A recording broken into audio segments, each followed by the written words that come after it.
우리 다 같이 사도신경 고백하심으로 2022년 2차 특별 새벽기도의 마지막 날 시작하겠습니다.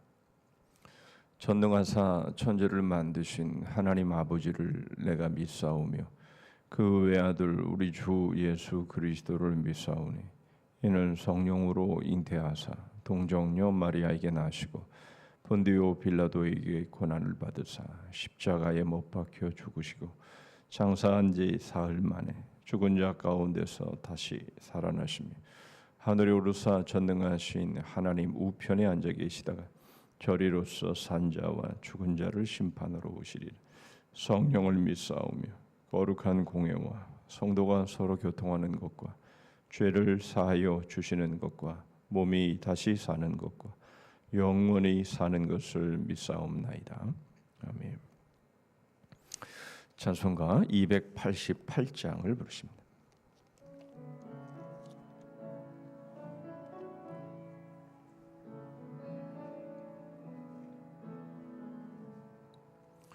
예수를 나의 구주 삼고 성령과 피로서 거듭나니 이 세상에서 내 영혼이 하늘의 영광 누리도다.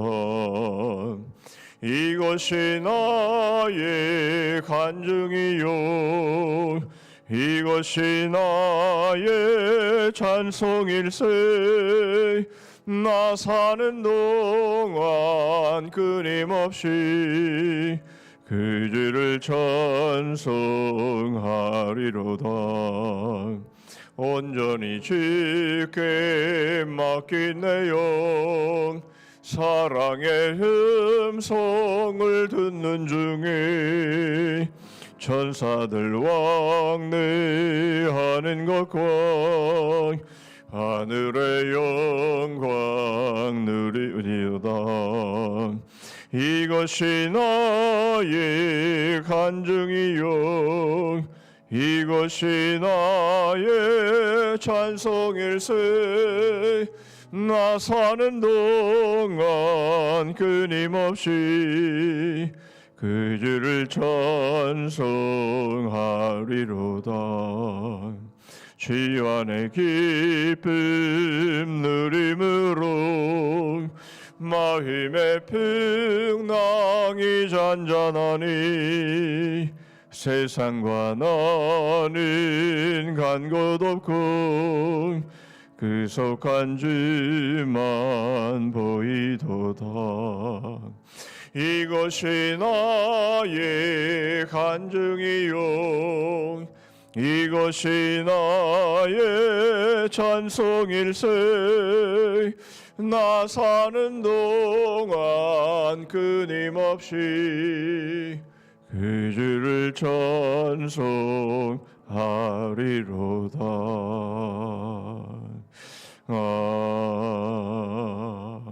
아멘. 오늘 우리에게 주신 하나님의 말씀은 요한복음 1장입니다.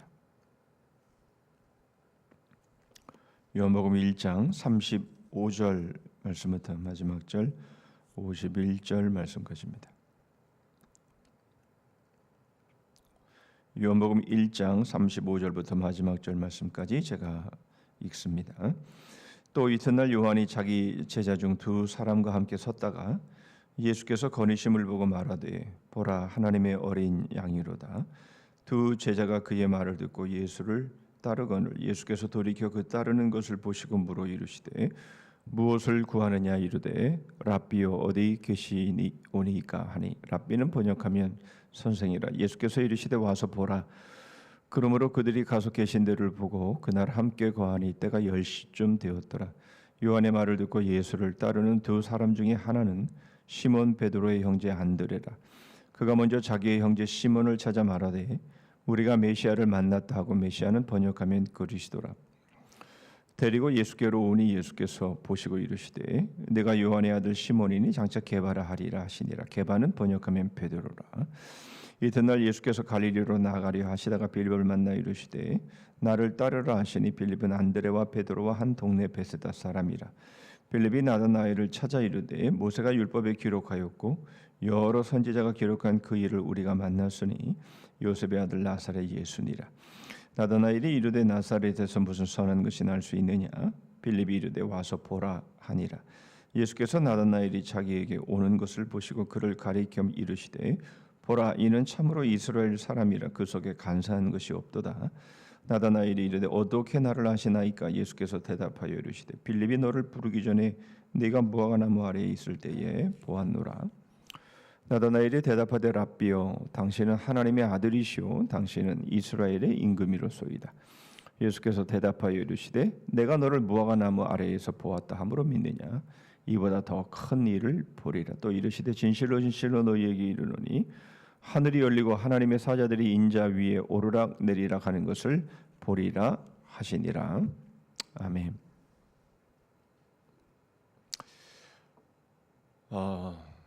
이번 특별 새벽 기도회는 또 장마가 겹쳐서 나오기가 사실 쉽지 않고 꺼려지는 그런 상황 속에서도 또 참여하시고 또 끝까지 특별 새벽 기도회에 함께 하셔서 하나님의 놀린 복음이라는 주제의 말씀을 함께 나눈 우리 지체들에게 고맙다라는 그런 마음이 있습니다. 오늘 우리는 마지막 시간을 보내게 되지만 우리는 정말 하나님의 논리가 복음이 맞다면 우리는 이것을 항상 붙들고 우리는 어떤 상황이든지 다른 것에 방법을 찾으려 다니는 게 아니라 오직 하나님의 이 말씀 앞에 복음 앞에 답을 구하고 거기에 답이 있음을 알고 엎드려 기도하는 그런 우리 지체들로 계속해서 세워져 갔으면 하는 그런 마음입니다. 오늘 마지막 말씀을 함께 나눌 텐데요. 여러분, 우리는 예수님의 제자들을 우리는 무식하거나 또는 별 볼 일 없는 그저 어부 정도로 우리는 생각을 합니다. 그러나 사실 우리는 그들의 스펙을 잘 모릅니다. 성경상에서 잠깐 언급하는 정도 외에는 우리는 그들이 어떤 사람들인지를 잘 모릅니다. 그러나 오늘 소개되는 제자들의 모습을 본다면 우리가 알고 있는 것처럼 그렇게 무식한 어부들은 아니었다라는 것을 우리는 알 수 있습니다. 그들은 논리가 무엇인지를 알고 있는 사람들이었고 적어도 그 논리를 기다리고 있었던 사람들이었구나라는 것을 우리는 알 수가 있습니다. 물론 성경은 우리에게 분명히 말씀하죠. 미련한 자, 약한 자를 들어서 지혜롭고 강한 자를 부끄럽게 한다라는 말씀을 분명히 합니다. 고린도전서 1장 27절의 말씀이죠. 그러나 하나님께서 세상의 미련한 것들을 택하사 지혜 있는 자들을 부끄럽게 하려 하시고 세상의 약한 것들을 택하사 강한 것들을 부끄럽게 하려 하시며, 어떤 경우에서는 우리가 이 말씀을 대하면 내가 미련한 자였나? 내가 약한 자였나? 라는 생각을 하게 되면 조금 자존심이 좀 상하는 그런 느낌도 들지요. 그러나 그런 말씀이 아니라는 겁니다. 그러니까 여기서 미련하다, 약하다라는 것은 세상의 미련한 자, 세상의 약한 자를 말합니다. 무슨 말이죠? 세상에 대해서 미련한 자다라는 말이고 세상에 대해서 약한 자라는 말입니다. 여러분, 영어에 naive라고 하는 말이 있습니다. naive. 이 naive라는 말은 별로 좋게 쓰지 않습니다. 순에 빠진 놈, 그런 의미로 이 naive라는 단어가 사용이 되는데요. 저는 이 단어가 좋습니다. 왜냐하면 우리 그리스도인들은 세상에 대해서는 정말 순에 빠진 사람들이기 때문에 그렇습니다. 우리를 속이면 얼마든지 우리가 속을 수 있는, 우리는 악에 대해서는 정말 무지하고 세상에 대해서는 그들의 그 모습에 대해서는 정말 아주 천진난만한, 저는 그런 의미로 저는 이 단어를 생각을 합니다.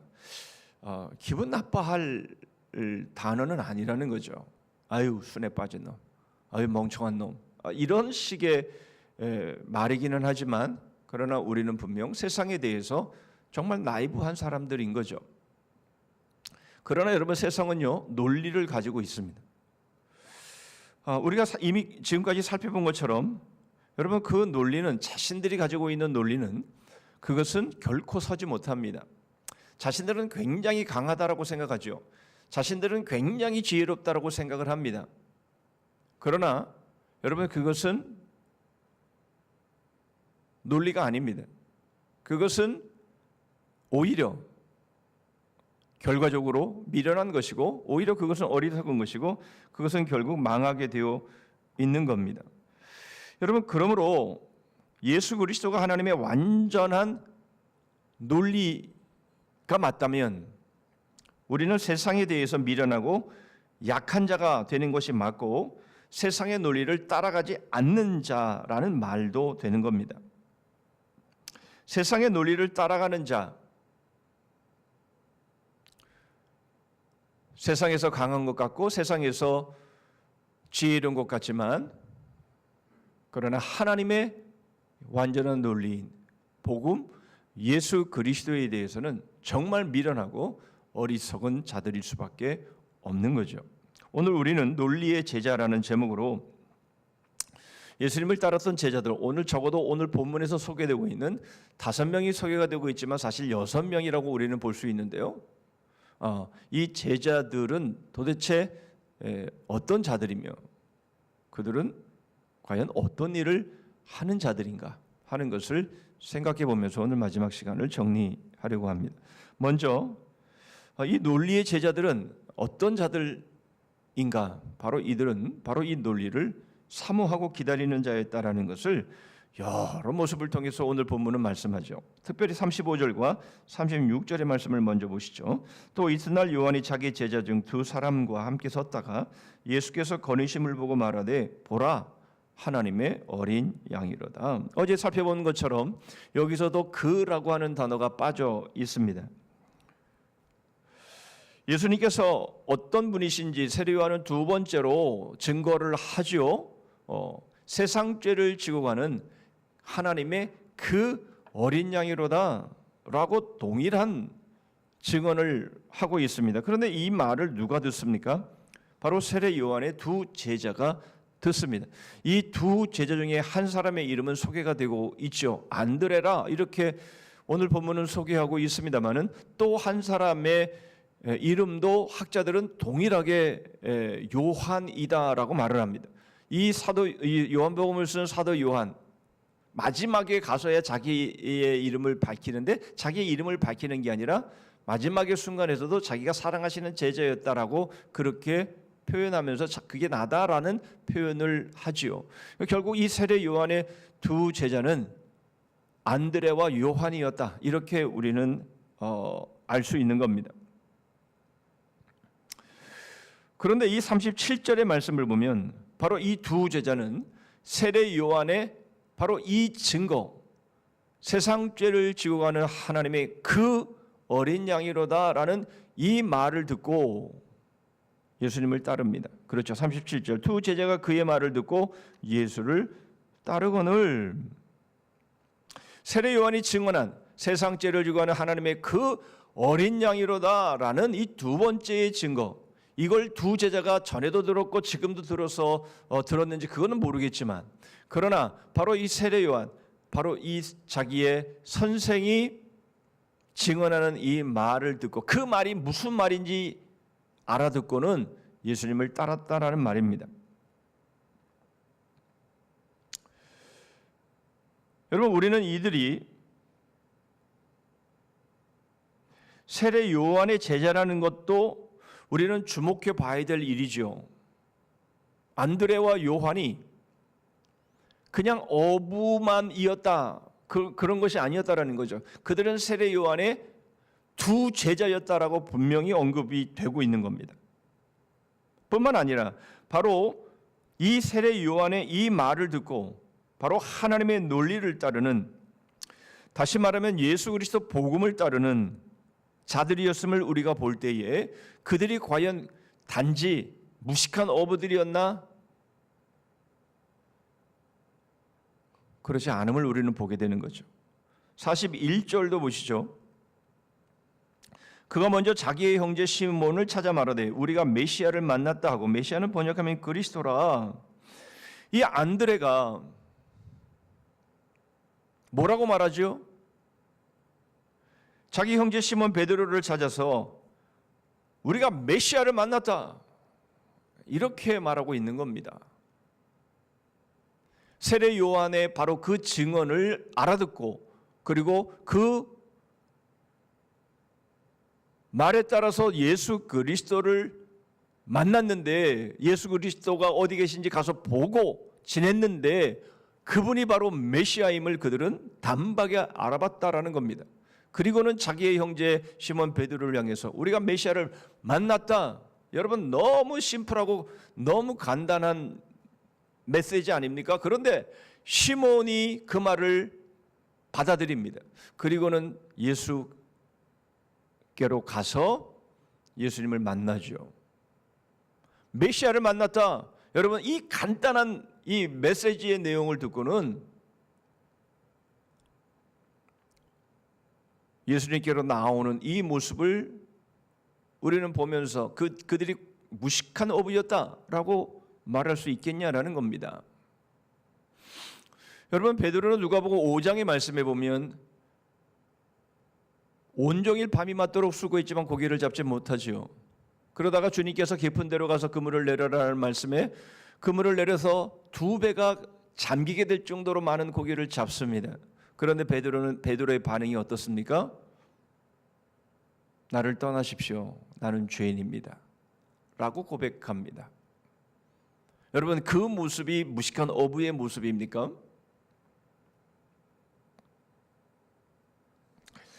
오늘 본문 가운데 야고보에 대한 내용은 소개가 되어 있지 않습니다. 그런데 이 야고보는 누굽니까? 요한의 형제이지요. 여러분, 이 야고보는 마찬가지로 어부였습니다. 그런데 그는 요한과 함께 예수님의 제자가 되지요. 오늘 말씀에는 없지만 다른 공간복음서의 말씀을 보면 나를 따라오너라 라는 말씀에 야고보는 즉시 순종하죠. 모든 것을 버려두고 예수님을 따릅니다. 그런데 여러분, 이 야고보가 어떻게 죽습니까? 제자 중에서, 사도 중에서 제일 먼저 순교를 당하지요. 사도행전 12장 1절로 2절입니다. 그때에 헤롯 왕이 손을 들어 교회 중에서 몇 사람을 헤아려 하여 요한의 형제 야고보를 칼로 죽이니,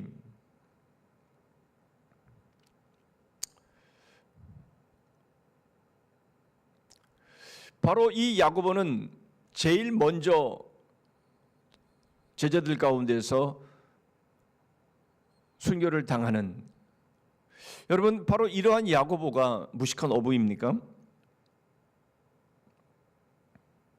여러분, 빌립과 나다나엘도 마찬가지입니다. 이렇게 포함해서 총 6명의 제자들이 소개가 되는데요. 43절의 말씀을 통해서 빌립에 대해서 보시죠. 이튿날 예수께서 갈릴리로 나가려 하시다가 빌립을 만나 이르시되 나를 따르라 하시니, 빌립에게도 많은 말이 필요 없었습니다. 나를 따르라 라고 말씀하시자 그는 주님의 제자가 됩니다. 사실은요, 빌립은 셈이 빠른 사람이었습니다. 요한복음 6장 7절의 말씀에 보면 빌립이 대답하되 각 사람으로 조금씩 받게 할지라도 200데나리온의 떡이 부족하리이다. 여러분, 오병이어의 표적을 주님께서 보이실 때에 이 빌립은 너희가 먹을 것을 주어라라고 말씀하시는 그 말씀을 듣고는 사람의 수를 한 번에 헤아립니다. 남자만 5,000명이 넘는 그 수를 단박에 헤아리죠. 그리고 그들이 조금씩 떡을 먹는다 할지라도 얼마의 비용이 들어가야 되는가를 단박에 계산해내는 사람이었습니다. 그가 무식한 어부입니까? 무식한 사람이었습니까? 결코 무식한 사람이라고 할 수 없습니다.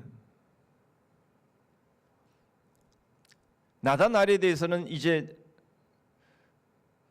좀 더 구체적으로 살펴보겠습니다만은 이런 6명의 제자의 모습을 우리가 보면 이 6명의 제자는 다 어디로부터 시작이 됩니까? 바로 세례 요한으로부터 시작이 되는 것을 보게 됩니다.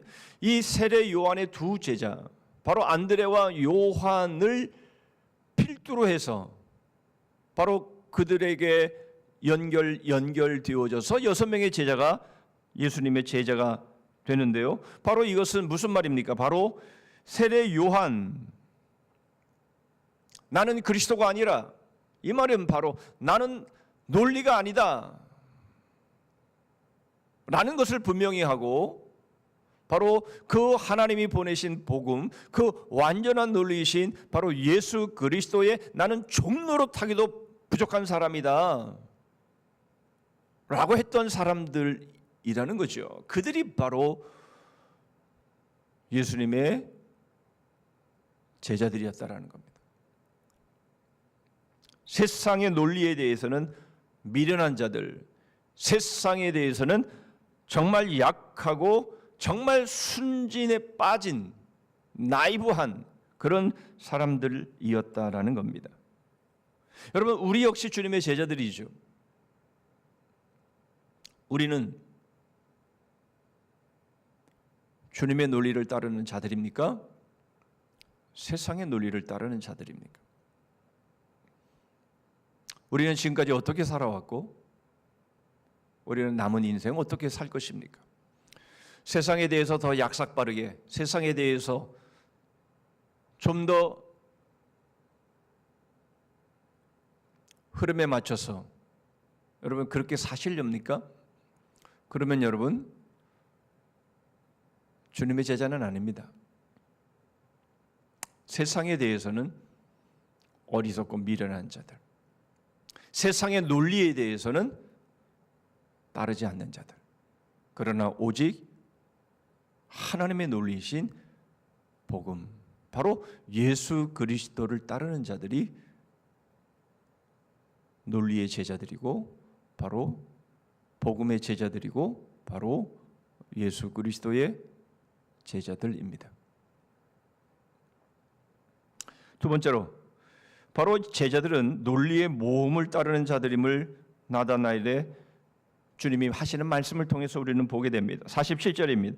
예수께서 나다나엘이 자기에게 오는 것을 보시고 그를 가리켜 이르시되 보라, 이는 참으로 이스라엘 사람이라 그 속에 간사한 것이 없도다. 나다나엘은 빌립의 소개를 통해서 예수 그리스도를 논리를 듣지요.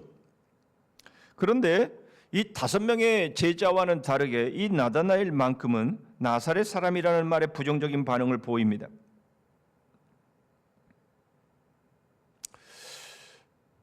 그렇게 예수님께 나온 사람을 향해서 예수님이 말씀하시죠. 이는 참으로 이스라엘 사람이라 그 속에 간사한 것이 없도다. 이 말씀은 무슨 말씀입니까? 바로 그 속에 간사한 것이 없이 하나님을 섬기는 자다라는 그런 의미를 갖고 있는 거죠. 주님께서 이렇게 칭찬하시는 사람은 복음서를 보면 몇 안 되죠. 이로 보아 이 나다나엘 역시 무식한 사람이었구나라고 말할 수는 없는 거죠. 더욱이 그가 한 말을 보면 나름 논리를 가지고 있었던 사람이구나라는 것을 알 수가 있습니다. 나사렛에서 무슨 선한 것이 날 수 있느냐? 바로 이것이 세상이 나름대로 가지고 있는 논리이지요. 예수 그리스도를 만나기 전까지 말입니다.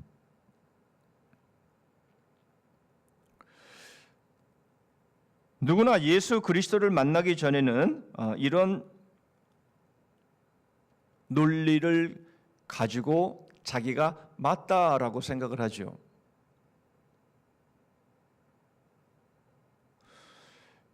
그럴 수 있습니다. 여러분, 예수 그리스도를 만나기 전에는, 하나님의 완전한 논리를 만나기 전에는 자기의 논리가, 자기의 생각이, 자기의 삶이 맞다라고 생각을 하지요. 우리도 다 그랬습니다. 그러나 예수 그리스도를 만난 이후로는 바로 자신의 논리가 틀렸고 자신의 논리를 완전히 내려놓는 모습을 우리는 나다나엘을 통해서 보게 되는 것이죠. 49절입니다. 나다나엘이 대답하되 랍비여, 당신은 하나님의 아들이시오, 당신은 이스라엘의 임금이로소이다. 언제는 나사렛에서 무슨 선한 것이 날 수 있어 라는 논리를 가지고 있었지만, 그러나 예수 그리스도를 만난 이후에, 예수 그리스도의 말씀을 들은 이후에는 완전히 바뀌죠. 당신은 하나님의 아들이십니다. 여러분, 여기 하나님의 아들이시라는 말은 이미 세례 요한의 증거였음을 우리는 알죠. 여러분, 하나님의 아들이시다라고 하는 이 표현은 바로 당신이야말로 하나님의 완전한 논리이십니다라는 바로 그 고백인 겁니다. 도대체 나다나엘이 무슨 말을 들었기에 이렇게 갑자기 변하고 자기의 논리를 내려놓은 겁니까? 48절입니다. 나다나엘이 이르되 어떻게 나를 아시나이까? 예수께서 대답하여 이르시되 빌립이 너를 부르기 전에 네가 무화과나무 아래에 있을 때에 보았노라. 참, 이 말씀을 제대로 해석해 놓은 주석이 거의 없습니다. 다 짐작일 뿐이죠.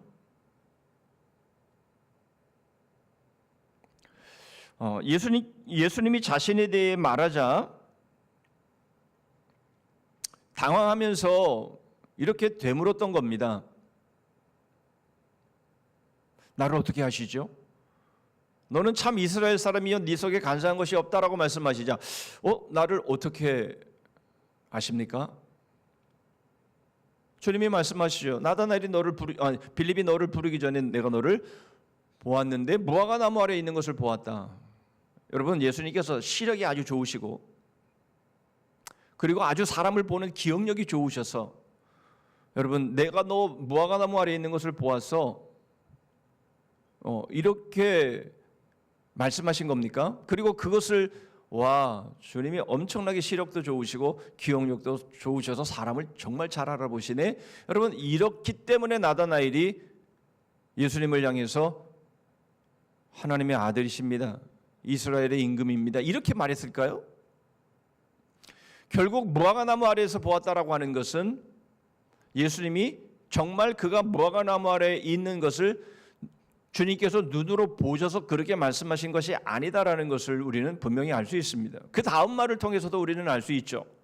너는 참 이스라엘 사람이요 네 속에 간사한 것이 없다. 여러분, 이것이 외모로 나타납니까? 외모가 아주 이스라엘 사람처럼 생겨서 주님께서 이렇게 말씀하신 겁니까? 그렇다면 간사한 것이 없다라는 것은 그러면 어떻게 알 수 있습니까? 눈썹이 진하면 간사한 것이 없는 사람입니까? 여러분, 이것은 주님께서 그가 그 속 사람을 보셨는데 언제 보셨다라는 겁니까? 이스라엘 사람들은 무화과나무 아래에서 하나님의 말씀을 묵상하고 또 하나님께 그 기도하는 바로 그러한 습관이 있다라고 하지요. 나다나엘이 하나님의 말씀을 묵상하고 하나님을 구하고 찾을 때, 그때 주님은 보았다라는 겁니다.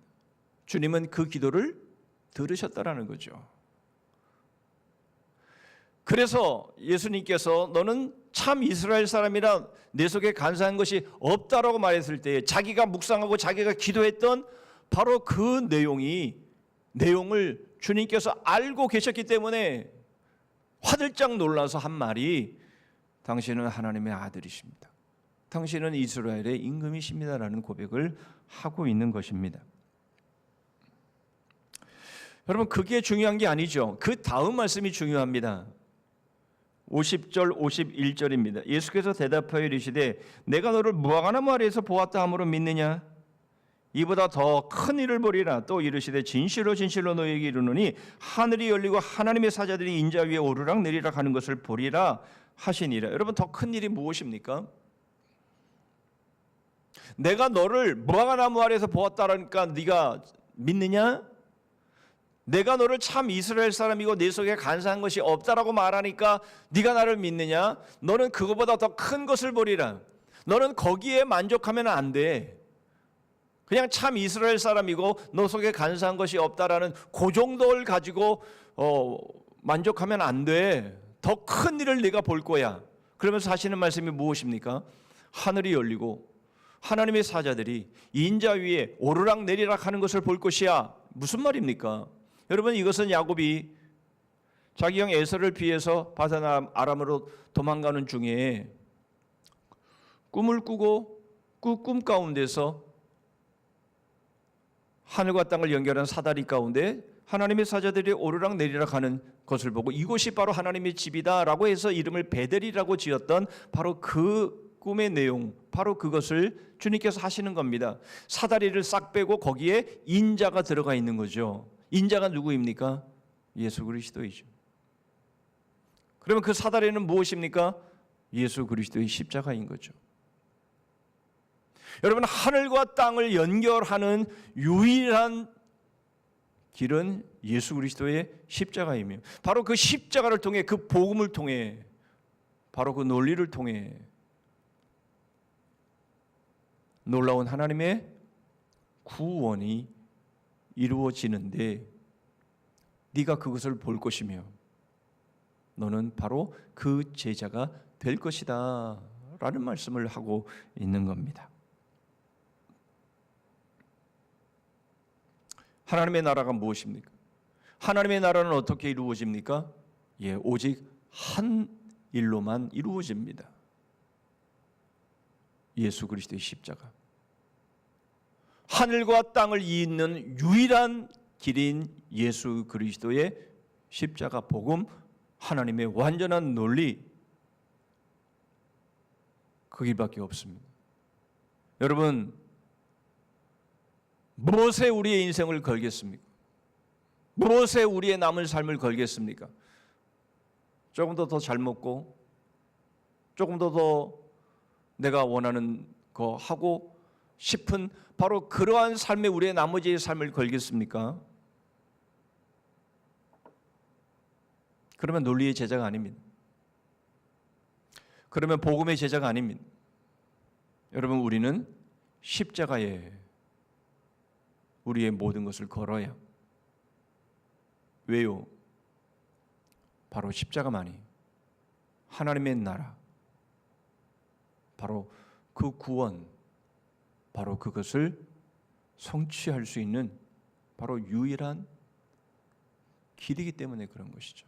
그것만큼 가치 있고 그것만큼 의미 있고 그것만큼 영광스러운 길은 없는 겁니다. 우리의 하반기, 세상에 대해서 더 많이 아시렵니까? 세상이 추구하는 것들을 우리도 추구하면서 여러분 그렇게 사시렵니까?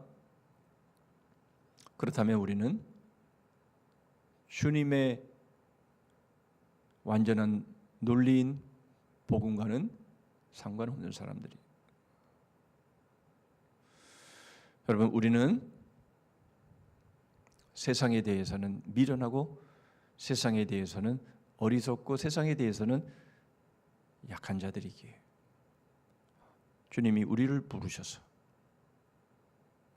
이건 아닌데, 이거는 인생이 아닌데, 이것은 나의 영혼과 나의 삶을 완전히 몰빵할 그런 건 아닌데, 바로 그러한 우리의